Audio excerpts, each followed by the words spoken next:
La ville de Lisbonne était mobilisée samedi sur les berges du Tage pour regarder l'Inport Race. Avec 2 étapes au large et 3 Inport Race restantes, les opportunités de marquer des points s'amenuisent rapidement pour les concurrents. 21 points seulement séparent les 4 premières équipes au classement général. Les Inport Race ont donc toute leur importance et le classement pourrait être modifié aujourd'hui à l'issue de la manche du jour. Au classement spécifique des Inport Race, Puma, Camper et Abu Dhabi sont à égalité avec 30 points chacun. Le parcours positionné dans l'axe du plan d'eau imposait un départ au vent arrière. Telefonica a essayé de pousser Puma à la faute, ce qui leur a finalement valu une pénalité pour avoir navigué au-dessus de la route directe. À la première marque, Groupama, qui arrivait du côté droit, est passé en tête, juste devant Camper et Abu Dhabi. Puma était 4e, Sagna 5e et Telefonica bon dernier après avoir effectué sa pénalité. Groupama, qui n'était pas décidé à laisser les Néo-Zélandais passer, a couvert Camper à chaque fois qu'ils essayaient de s'échapper. Abu Dhabi choisissait l'autre côté du plan d'eau avant de recroiser devant Camper, qui avait alors perdu beaucoup de terrain sur Groupama.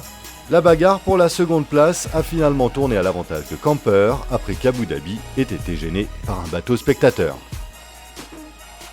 Groupama coupait la ligne d'arrivée en tête devant Puma, qui a effectué une très belle course.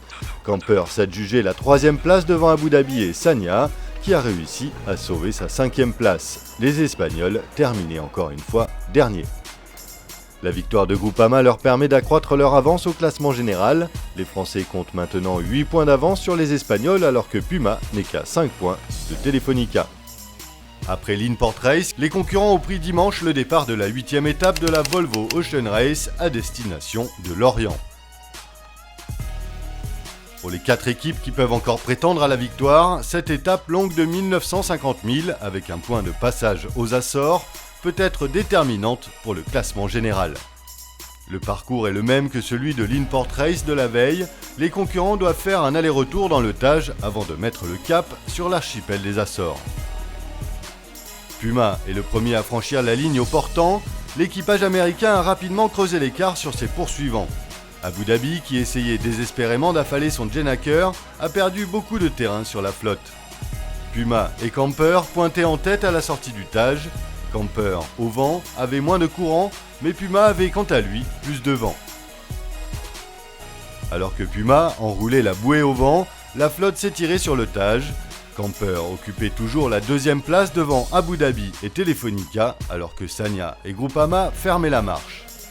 Les 6 concurrents n'avaient plus qu'à s'élancer sur l'Atlantique. L'étape de 1900 milles jusqu'à Lorient est la plus courte étape de la course à ce jour. Elle devrait durer moins de 6 jours.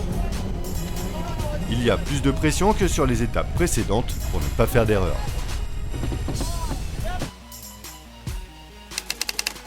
Avec une course aussi disputée, tous les détails comptent. Groupama, Puma et Telefonica pointaient en tête à l'issue de la première journée avec des bateaux qui sont rapides dans ce type de conditions au reaching. Ces 3 bateaux ont été conçus par le même architecte.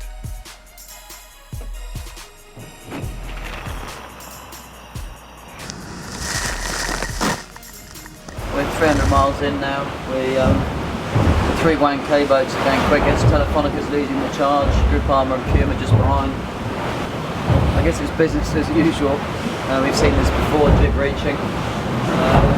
We've got 500 miles to go, another day of good breeze, and then the wind will start to decrease, and then we might see a bit of a shuffling of the pack.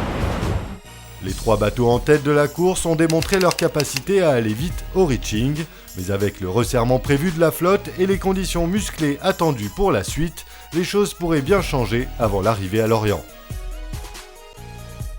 Un changement de conditions offre toujours des opportunités.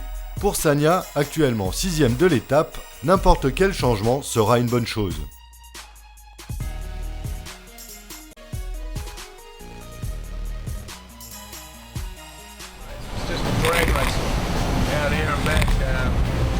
No, but it's the same for everyone, so it doesn't really matter where we go. We're all going to race one another in the same conditions, so I suppose it's good. It's just a bit painful for us because we're a bit slow, so it's not ideal angles for us. We'll just have to see if we can find some opportunities up ahead and get back into it.